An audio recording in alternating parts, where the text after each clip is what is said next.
자, 이제 우리 성자 하나님의 명칭 가운데 세 번째 인자를 보고 네 번째 어린 양을 볼 텐데요. 인자와 어린 양은 설명한 내용이 조금 많이 있어서 이 두 개를 아마 이번 텀에 할 것 같습니다. 자, 예수님을 인자라고 얘기를 합니다. 들어보셨습니까? 인자? 네. 인자. 한문도 쉬워요. 사람인 아들자. 영어도 쉬워요. Son of Man. 아주 쉬워요. 근데 인자란 이 용어는 되게 특별한 용어이기도 해요. 왜냐면 예수님은 자기 자신을 소개할 때 다른 이름들을 소개한 일이 거의 없고, 예수님이 자기 스스로를 소개할 때 가장 많이 쓰는 명칭이 바로 인자였어요. 인자가 어떻게 해서 이렇게 가장 많이 사용해서, 인자는 그야말로 Son of Man, 이 사람의 아들이기 때문에 우리가 잘 알겠지만 그리스도는 신성과 인성을 동시에 가지신 분이잖아요. 특별히 그리스도의 인성을 더 표현하는 그런 명칭으로 우리가 이제 알고 있죠. 그래서 자신의 고난과 죽음, 재림을 명확하게 하는 명칭인데, 근데 더 깊이 있는 건 뭐냐면 이 인자란 말이 오히려 더 자기의 신성을 강조하는 것으로 쓰여지고, 조금 더 보겠지만 예수님께서 자기 스스로가 인자라고 표현하는 것 때문에 제사장들과 유대 지도자들이 예수님을 죽이려고 해요. 그러니까 이 인자라는 용어는 굉장히 의미 있는 용어이기도 해요. 자, 인자 많죠. 자자로 끝나는 게 참 많은데 순자도 있고 말자도 있고 많죠. 경자도 있고. 제가 좋아하는 자는 끝에 자자는 뭔지 아세요? 환자를 제일 좋아합니다. 자, 어쨌든 예수님은 스스로를 인자라고 얘기했어요. 구약에서 이 다니엘서 7장에 나오는 이 인자와 같은 이라고 표현했는데, 이 구절이 굉장히 중요한 구절이고, 이것은 많은 유대인들이 이 구절을 보면서 메시아를 생각하기 때문에 그래요. 내가 또 밤 한상 중에 보니 인자 같은 이가, 인자죠, 하늘 구름을 타고 와서 옛적부터 항상 계신 이에게 나아가. 자, 옛적부터 항상 계신 이는 누구겠어요? 어떤 하나님이겠어요? 이제 우리는 이제 유대의 개념으로 하면 이것은 하나님이라고 할 수 있지만, 이제 여러분 이제 계시가 다 종결되고 여러분 어느 정도 배웠기 때문에 삼위일체 하나님을 생각하신다면, 자, 인자 같은 이는 누구예요? 인자. 예수님이요. 그러면 성자 하나님이죠. 그럼 성자 하나님이 옛적부터 항상 계신 이는 그럼 누구를 뜻하는 걸까요? 성부 하나님이라고 생각하고. 그렇죠. 인자와 같은 이가 오셔서 성부 하나님께 나아가 그 앞으로 인도되매 그에게, 즉 인자 같은 이에게 권세와 영광과 나라를 주고 모든 백성과 나라들과 다른 언어를 말하는 모든 자들이 그를 섬기게 하셨으니 그의 권세는 소멸되지 아니하는 영원한 권세요 그의 나라는 멸망하지 아니할 것이다. 이제 우리 관점에서 보면 예수 그리스도께서 성부 하나님으로부터 권세를 받아서 이 땅에 오셔서 모든 영광을 취하시고 모든 나라와 백성들이 다 그리스도를 섬기게 될 것이고 그의 나라는 영원히 진행될 것이다 라고 하는, 우리가 보면 너무너무나 당연한 예수 그리스도의 사역에 대해서 표현한 것이죠. 그러나 이제 유대인들은 이 항상 계신 이를 성부, 성자, 성령을 못하니까 하나님으로 생각을 하고, 인자 같은 이는 그냥 하나님이 보내신 위대한 자, 좀 메시아 이렇게 생각을 할 수 있겠죠. 이 개념을 갖고 있기 때문에 나중에 제사장들이 쉬운 말로 빡치는 거예요.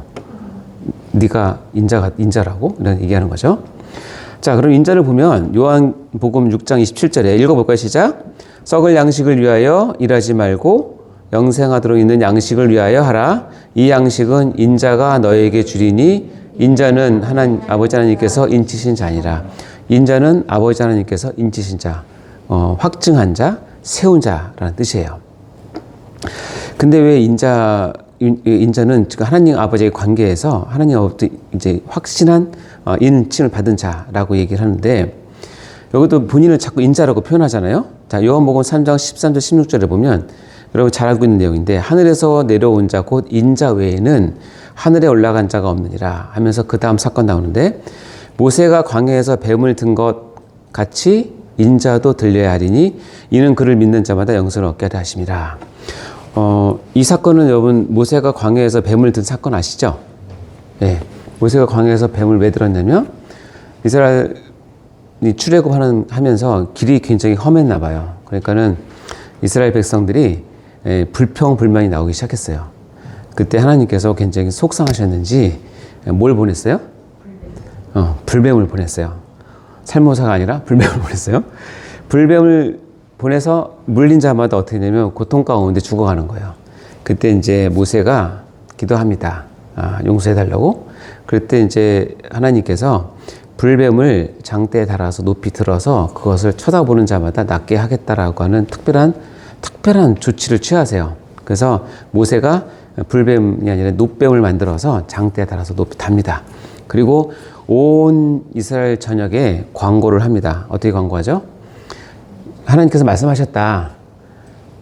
장대에 달린 저 놋뱀을 쳐다보는 모든 자, 즉 뱀에 물린 모든 자는 저것을 쳐다보면 산다라고 복음을 전했어요. 광고를 했어요. 그러면 둘 중에 하나예요. 너무너무 힘든데 그래 내가 저거 하나라도 붙잡고 하나님께서 말씀하셨으니 내가 기어가서라도 저것을 보고 살아야지 하고 나온 사람이 있었고, 어떤 사람들은 죽어가는데 입이 이만큼 나와서 아니 약이나 줄 것이지 말도 안 되는 소리 하고 있어 하고 안 간 사람이 있겠죠. 결론은 어떻게 되냐면 쳐다보는 자는 살고 그것을 흥하고 안 쳐다본 사람은 죽었어요. 그 사건을 얘기하는 거예요.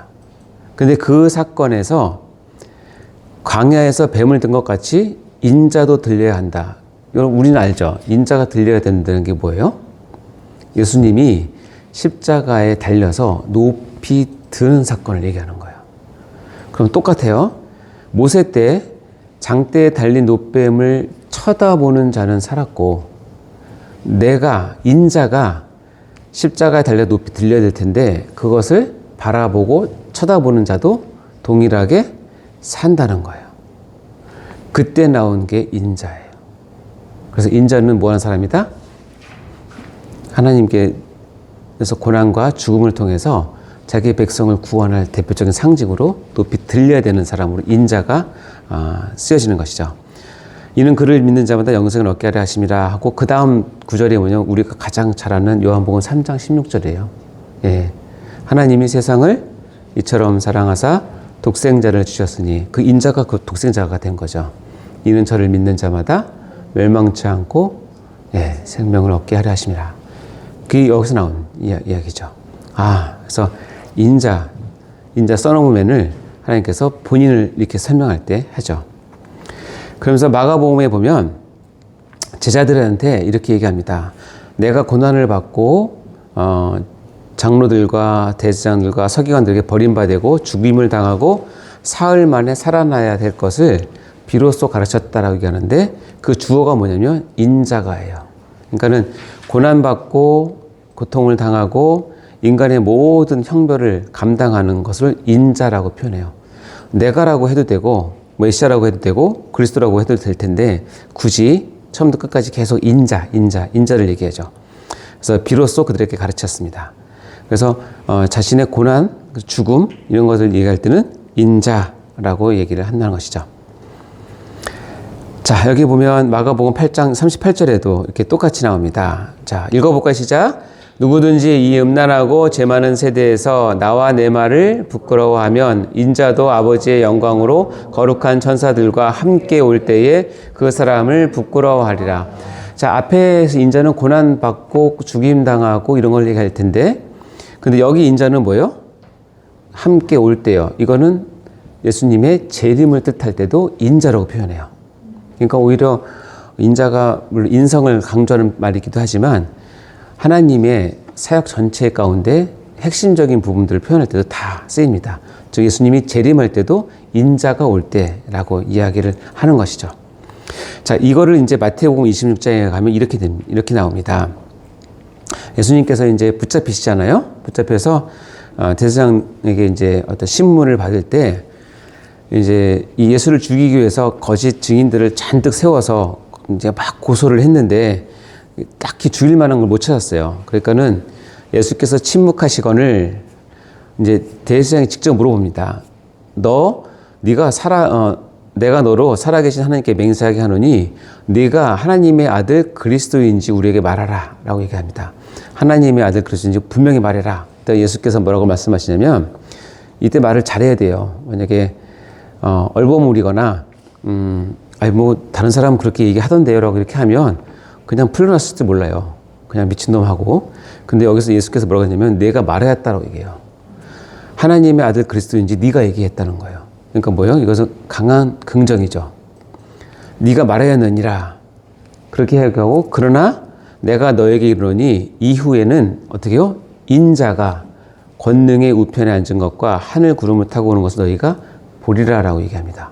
무슨 얘기냐면 인자가 하나님 우편에 앉은 것, 하늘 구름을 타고 오는 것을 너희가 본다 라고 얘기한다는 것은 이 종교 지도자들은 이미 아까 읽었던 다니엘서를 알고 있기 때문에 이 말뜻이 어떤 뜻인지 아는 거예요. 얘가 지금 하나님 흉내를 내는구나. 하나님이 보내신 자라고 자기를 증명하는구나. 그 단어가 뭐냐면 인자예요. 근데 예수님은 이 절체절명의 상황에서 본인이 인자인 것을 포기하지 않고 분명히 얘기하십니다. 인자가 권능의 우편에 앉아서 오는 것과 하나님 구름을 타고 오는 것을 너희가 본다라고 얘기를 하는 것이죠. 그래서 예수님은 본인의 이 공생의 사역 가운데 본인의 모든 사역을 인자라고 표현함으로써 자기의 독특한 사역을 있음을 인간으로서 이 땅에 오셨고 하나님의 아들로서 메시아로서 그리스도로서 해야 될 일을 설명할 때 인자라는 단어를 꼭 썼다는 사실을 꼭 기억해야 돼요. 자, 그런 반면에 여러분은 예수님께 인자라고 불러보신 적 있습니까? 인자하신 하나님 그때 말고 그 인자는 아니니까 우리는 불러본 적이 거의 없어요. 근데 앞으로는 잘 불러보시기 바랍니다. 하나님 저에게 인자로 와주셔서 너무 감사합니다. 저에게 인자로 저를 사랑해주셔서 너무 감사합니다 하면 하나님이 너무너무 기뻐하실 거예요. 특히 예수님이. 이유는 뭐냐면 성경에 보면 예수님을 인자라고 부르는 케이스가 거의 많지 않아요. 근데 아주 유명한 분이 있어요. 스데반이라는 분이 예수님을 인자로 불렀어요.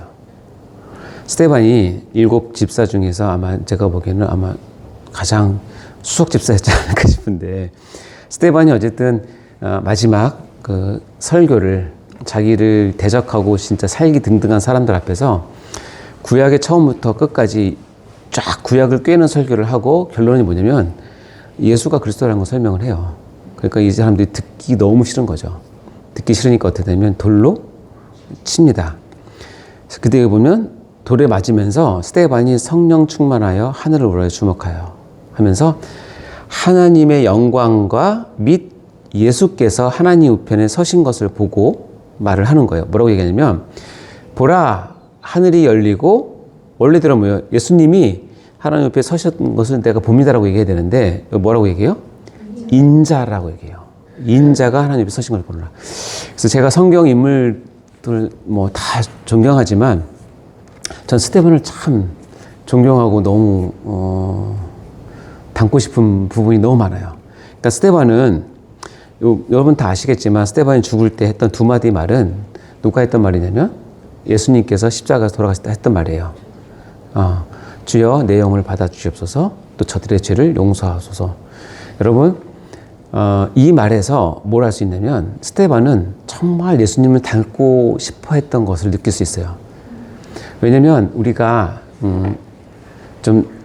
어떤 상황이 되거나 어떤 그 가식적으로나 아니면 의지적으로 이런 말을 할 수 있어요.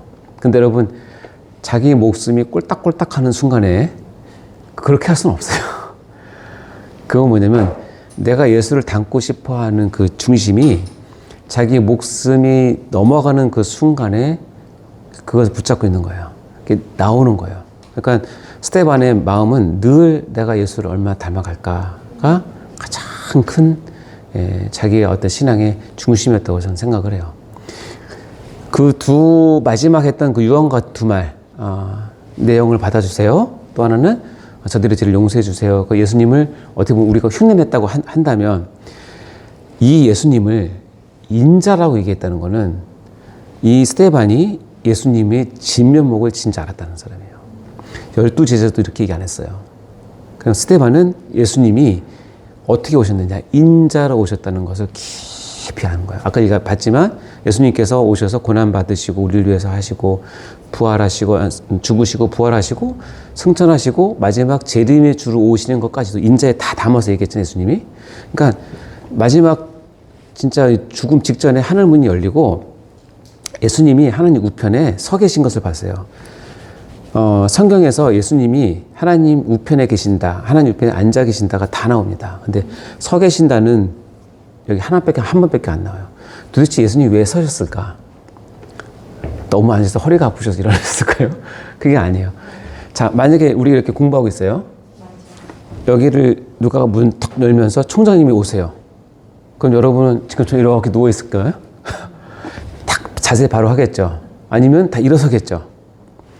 뭐 뉴스 같은 데 보면, 영화 같은 데 보면 미국 대통령이 어떤 공식 석상에 들어갈 때 그 앞에 누가 나오냐면 나이 드신 그 할아버지가 정장을 입고 레디스 앤 젠틀맨 하면서 지금 미 합중국 대통령님께서 입장하십니다를 선포를 해요. 그러면 어떻게 하는 짓이에요? 그분들이 다 기립합니다. 그리고 대통령이 싹 들어오는 거야. 왜 기립해요? 그렇죠. 그분이 오는 것을 내가 존중하고 존경하고 맞아들인다는 뜻이잖아요. 예수님은 자기를 인자라고 불렀던 스데반에 대해서 앉아서 받기가 너무 그런 거예요. 너무 귀한 거예요. 나를 인자로 불러주는. 서 계신 거예요. 그리고 나를 그렇게 닮고 싶어 했던. 그래서 제가 이걸 묵상하면서 언감생심 내가 죽을 때 예수님께서 일어서는 걸 내가 바라진 않지만 최소한 재훈이가 오니? 그렇게 보고 싶었는데 빨리 오라고 그래. 천사시켜서 가서 야 일로 나한테 바로 영접해라. 그런 삶을 살면 어떨까? 그래서 예수님을 인자로 이해한다는 것은 예수님의 정말 깊은 부분을 동감한다는 뜻이에요.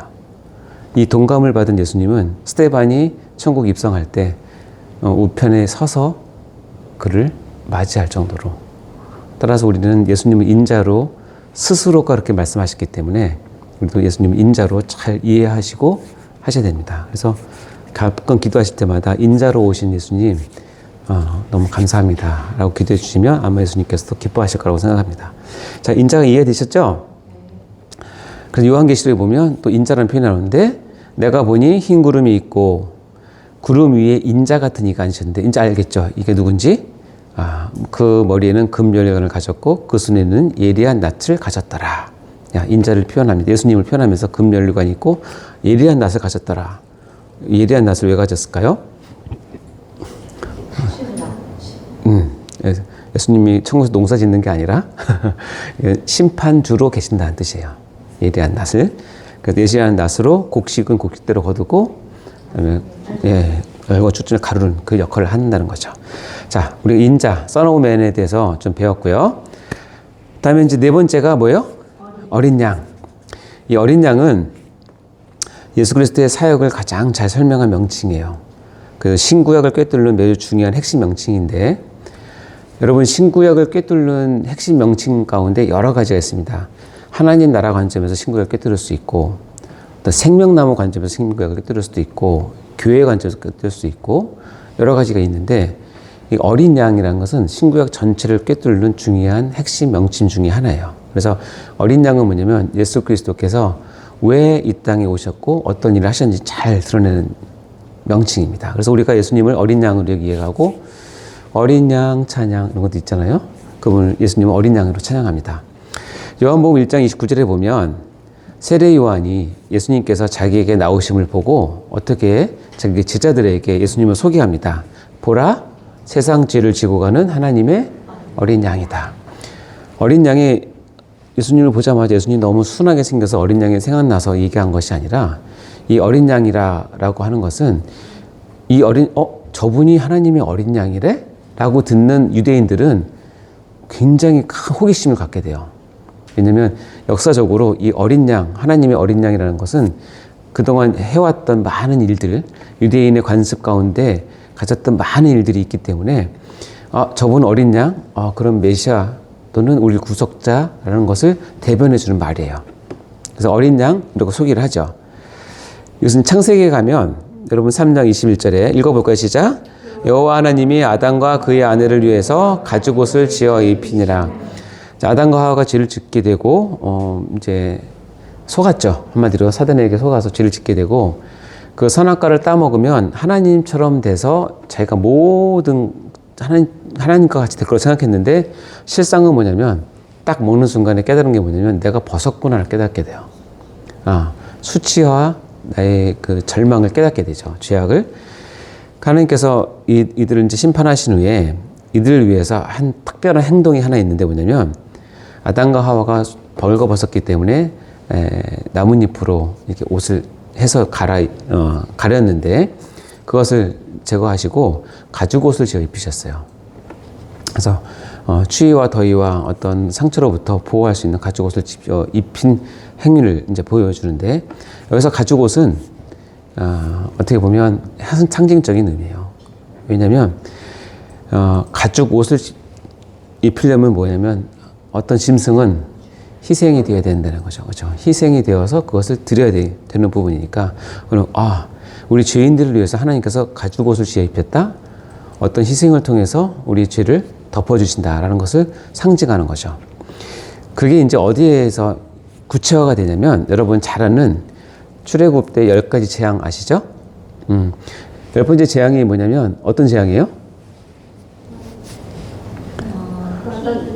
네. 마지막 10번째 재앙이 뭐냐면 장자들이 다 죽는 거죠. 누구 장자들이 죽어요? 첫째가 장자죠. 예? 애굽 백성의 장자들이. 이게 어린 양의 피를 달지 않은 집의 장자. 맞아요. 장자가 죽는데 이스라엘 장자는 다 살고 애굽의 장자는 다 죽는다는 것은 오해예요. 여기 어떻게 표현하고 있냐면 애굽 땅에 있는 모든 장자가 죽어요. 애굽 땅에 있는. 그래서 이스라엘 사람들도 만약에 어린 양을 잡아서 바르지 않으면 죽는 것이고 애굽의 관리들도 이 이야기를 듣고 이제는 깨닫고 그걸 바르면 사는 거예요. 애굽 땅에 있는 장자가 죽는 거예요. 이해되시죠? 여기 보면 나오잖아요. 어린 양을 잡아라, 어린 양을 잡아라, 어린 양에 대해서 어린 양 쭉 나오죠. 이제 뭐냐면 이 애굽 땅에 있는 처음 난 것들을 하나님께서 죽이실 때 어린 양을 잡아서 해야 될 것을 얘기를 합니다. 여러분 다 아시겠지만 이거를 취해서 너희는 이렇게 그것을 먹는 거예요. 그러니까 그 문설주와 인방에 잘 바른 후에 그 고기를 갖고 들어와서 거기 안에서 어린 양을 먹습니다. 그렇게 되면 어떻게 되냐면 이것을 여기 밑에 보시면 내가 그 밤에 애굽 땅에 두루 다니며 사람이나 짐승을 막론하고 애굽 땅에 있는 모든 처음 난 것을 다 치는 거죠. 그렇죠? 그래서 애굽 땅에 있는 모든 처음 난 것을 다 치면서 급하게 저들에게 그걸 먹으라고 얘기를 하고, 왜냐면 이거 끝난 다음에 바로 탈출을 해야 되기 때문에 이것을 뭐라고 하냐면 여호와의 유월절이라고 얘기해요. 유월절. 유월절이 뭐예요? 넘어가죠. 그렇죠. 여러분 잘 아시는 거죠. 근데 우리 학생들이나 저도 어렸을 땐 그랬지만 6월달에 있는 절기로 생각했는데 그게 아니에요. 한문이 좀 어려워요. 넘을 유, 넘을 월, 건널 월이에요. 여러분이 학생 때 잘했던 담치기, 월장을 월이 바로 6월절 할 때 월자예요. 월장, 담는 거. 유월절, 그러니까 넘어가는 절기예요. 패스오버라고 얘기하잖아요. 그래서 이거를 뭐라고 표현하면 내가 애굽 땅을 칠 때 그 피가 너희가 사는 집에 있어서 너희를 위해 표적이 될지니라. 내가 그 피를 볼 때 너희를 뭐한다? 넘어간다. 이 넘어간다는 말이 유월절이죠. 그래서 이 넘어가게 하는 가장 중요한 표징은 뭐냐면 피예요. 누구의 피냐면 어린 양의 피예요. 자, 이쯤 되면 이제 우리들은 딱 머리에 들어오자. 아, 이 사건이 뭘 뜻한다. 그 어린 양의 피는 누구이다라는 것은 우리는 이제 다 알죠. 그래서 이 표징을 여러분 잘 설명을 해 주셔야 됩니다. 그래서 이날을 기념해서 여호와의 절기를 삼고 영원한 규례대로 대대로 지키라고 명령을 하죠. 자, 그래서 가죽 옷부터 시작된 어떤 희생을 통한 자기 하나님 백성의 구원의 표징으로 특별히 이제 10번째 재앙을 하면서 어린 양을 계속 얘기하기 때문에 이후로 유월절을 지키면서 유대인들은 어린 양의 피로 우리가 구원을 받는다라고 하는 개념이 딱 있는 거예요. 그래서 아까 처음에 얘기했지만 예수님을 하나님의 어린 양이라고 했을 때는 모든 유대인들은 유월절을 생각하는 거예요. 그렇죠? 아, 6월절에 그 양이 이분이야? 이제 거기까지 이해가 됐죠. 자, 그러면 우리 예수님이 어린 양이에요. 예수님이 언제 돌아가셨어요? 6월절. 그래요.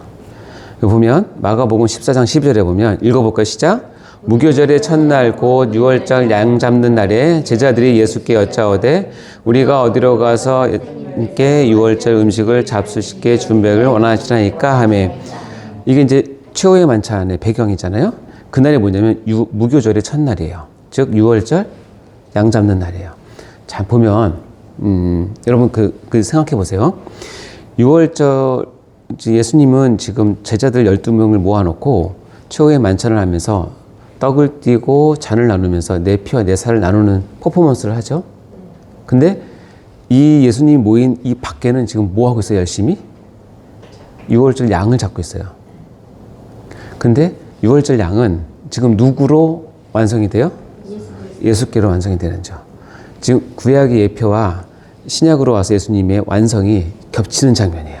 딱 그날이 바로 6월절 양 잡는 날이에요. 그러니까 날짜가 기가 막히죠. 그날에 죽으셔야 돼요, 예수님이. 왜냐하면 어린 양으로 오셨기 때문에. 예, 딱 겹치죠. 자, 이제 한 가지만 더 본다면, 그래서 예수님께서 6월절에 잡히시게 되죠. 6월절 고기를 먹을 때, 어린 양을 먹을 때 주의사항이 하나 있어요. 네, 출애굽기 12장 46절에 보면 한 집에서 먹되 그 고기를 집 밖으로 내지 말고 뼈도 꺾지 말지라. 그러니까 6월절 양은 뼈를 꺾지 말라고 얘기를 해요. 민수기 9장에 보면 이렇게 나옵니다. 아침까지 그것을 조금도 남겨두지 말며 그 뼈를 하나도 꺾지 말아서 6월절 모든 율례를 지킬 것이다. 왜 꺾지 말라고 했냐면 이것을 시편에 가면 이렇게 해석을 합니다. 의인은 고난이 많으나 여호와께서 그의 모든 고난에서 건지시는도다. 그의 모든 뼈를 보호하시며 그 중에 하나도 꺾이지 아니하는다. 하나님 입장에서 이 계시에 의하면 의인은 뼈 꺾이면 안 돼요. 거꾸로 얘기하면 뼈가 꺾이면 의인이 아니에요. 이해되시죠? 지금 6월절 양은 뼈를 꺾어서 먹으면 절대 안 되고 그렇게 하라고 했고 이것의 해석은 시편에서는 의인은 뼈를 꺾지 않게 하나님께서 보호하신다는 의미예요. 이해되시죠? 요한복음 19장에 보면 예수님이 정확히 얘기하면 이제 예수님이 언제 돌아가시냐면 금요일날 돌아가시잖아요. 그렇죠? 근데 금요일날 우리가 유대인은 금요일날 해가 지면 그러니까 그냥 대략 6시가 되면 안식일이 시작돼요. 안식일이 시작되는데 그 안식일은 특별하게 6월절과 겹친 안식일이에요. 두 개가 딱 겹치는 거예요. 그래서 13일에 금요일에 돌아가시잖아요. 누구지? 총독. 빌라도가 사형 언도를 내는 게 아침 6시예요. 그리고, 로마 병정에 의해서, 막 고통받고 했던 게, 3시간 정도 해서 9시에 십자가에 도착합니다. 그리고 9시에 달려요. 그리고 나서 달려있다가 12시에 해가 어두워집니다. 어두워지는 것이 언제까지 가냐면 3시까지 갑니다. 그리고 오후 3시에 예수님께서 엘레리나 마사박다니 하고 다 이루었다고 돌아가셔요. 자, 그러면 봐요. 유대인들은 금요일이잖아요. 3시간 지나면 이제 안식일에 들어가요. 거기다가 6월절이에요. 마음이 급한 거예요. 왜냐면 안식일에 그리고 절기에 나무에 시체를 매달아 놓는 것 자체가 율법적으로 맞지가 않아요. 부정해요. 그러면 거기 관련된 사람은 명절을 지을 수가 없어요. 그러니까 씻으러 갈 시간도 없는 거야. 그러니까 빨리 이 달려있는 3명이 죽어야 되는 거야. 시체를 내려야 되니까. 이해되시죠? 요한복음 19장 30절에 보면 이날은 준비일이에요. 이제 몇 시간만 지나면 유월절이 들어가요. 안식일이 들어가요. 유대인은 그 안식일이 큰 날이므로 그 안식일에 시체를 십자가에 두지 아니하려 하여, 이 말 뜻이 이해되시죠? 빌라도에게 가서 뭘 요청하냐면 다리를 꺾어 시체를 치워달라고 얘기를 해요. 다리를 꺾는다는 말이 무슨 뜻인지 아세요? 아니요. 사망 확인하는 게 아니야. 십자가를 연구해 보면 이게 다 박히잖아요. 그리고 이렇게 박혀서 이렇게 해서 여기 박잖아요. 그리고 이게 몸이 앞으로 15도 굽혀져요. 이렇게 된 상태에서는 모든 중력이 있기 때문에 횡격막이 올라가거나 내려가지는 못해요. 숨을 쉬기가 어려워요. 근데 숨을 쉬고 싶으면 뭐냐면 다리에 힘을 줘야 여기가 횡격막이 들어가서 숨을 쉴 수가 있어요. 그래서 오래 견디는 사람 2, 3일 견디는 거고, 이거 못 견디면 하루 이틀 만에 죽는 거거든요. 근데 이 몸의 모든 힘이 어디로 모이냐면 다리로 모여진 거예요.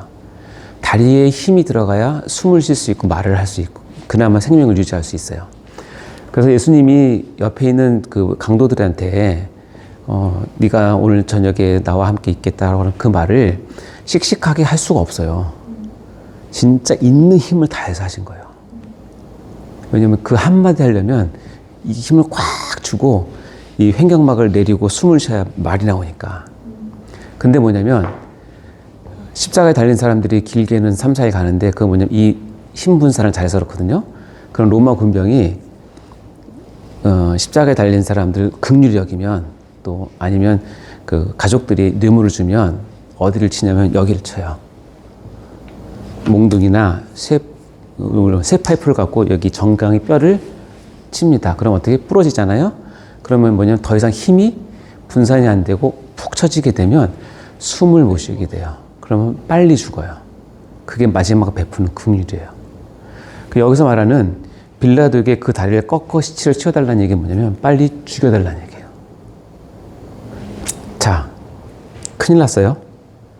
예수님은 의인이에요. 어린 양으로 왔어요. 율법에 의하면, 말씀에 의하면 예수님이 다리가 꺾이면 돼요, 안 돼요? 꺾이면 의인의 자격이 없는 거예요. 자, 여기 봐. 구인들이 가서 예수와 함께 못 박힌 첫째 사람과 또 다른 사람들의 다리를 꺾었어요. 죽이려고. 근데 예수께 가보니까 이미 죽었어요. 만약 이때까지 예수님께서 살아계셨으면 쳤겠죠. 그럼 말씀이 안 이루어졌겠죠. 그러면 예수가 유대인 입장에서는 어린 양이 될 수가 없어요. 어린 양이 안 되면 그분은 우리 구세주가 안 되는 거야. 그러니까는 오후 3시에 돌아가신 거는 하나님의 크신 은혜이기도 하고 예수 그리스도께서 말씀을 이루기 위해서 스스로 버리신 거예요. 자기 목숨을. 왜냐면 꺾이니까. 그래서 이런 말이 그래도 죽죠. 맞아요. 그래서 칼을 왜 찌르냐? 왜냐면 로마 군인들은 전문가예요. 사형 집행 전문가이기 때문에 만약에 사형수나 포로를 자기가 놓치거나 하잖아요. 그럼 뭐냐면 그 사람의 생명을 자기가 갚아야 돼요. 자기가 죽어요. 그러니까는 죽은 걸 확인해야 되죠. 치려고 보니까 죽었어. 분명히 죽었어. 내가 보기엔 분명히 죽은 거야. 근데 직업군인이니까 어떻게 해야 돼요? 칼로 찔러서 물과 피가 분리되는 걸 확인하고 죽었네? 라고 얘기하는 거예요. 그 대신에 뭐예요? 다리는 안 꺾인 거죠. 죽으면 물과 피가 분리돼요? 분리돼요. 심장 안에서 이렇게 차 있다가 물과 피가 분리돼요. 착 찔렸는데 피와 물이 분리돼서 나온 거죠. 혈장하고 혈구하고. 죽었다는 걸 확실하게 증명하는 거예요. 그러니까 이 사건은 뭐냐면 예수는 분명한 완벽한 인간이네요. 완벽한 인간. 물과 피가 분리되는 인간. 이해되시죠? 그거를 누굴 하냐면 전문 로마 군병을 통해서 확인한 거예요. 로마 군인은 직업상 내가 이 사람을 죽인 걸 반드시 확인해야 되기 때문에 찔른 거고, 하나님의 계시는 뭐냐면 예수는 완전한 인간을 드러내는 거예요. 의학적으로, 과학적으로. 그리고 나서 뭐냐면 다리는 부러지면 안 돼요. 요한복음 10. 안 분리되면 살았었다는 거 하나하고 그다음에 살아 살 수도 있다는 거죠. 근데 완전히 분리됐기 때문에 죽었고, 만약에 그냥 안 했으면 그랬으면 죽죠. 심장이 찔렸으니까. 어차피 죽는 건데 이미 죽었다는 거예요. 로마 군병이 창에 찔렸을 때는 죽이기 위해서가 아니라 이미 죽었음을 확인하기 위해서. 그래서 내가 다리를 안 부러뜨린 이유는 죽었기 때문에 안 부러뜨려 보고는 해야 되니까. 그래서 나타난 게 요한복음 19장 36절 읽어볼까요? 시작. 이 일이 일어난 것은 그 뼈가 하나도 꺾이지 아니하리라 한 성경을 응하게 하려 함이라. 이게 이유예요.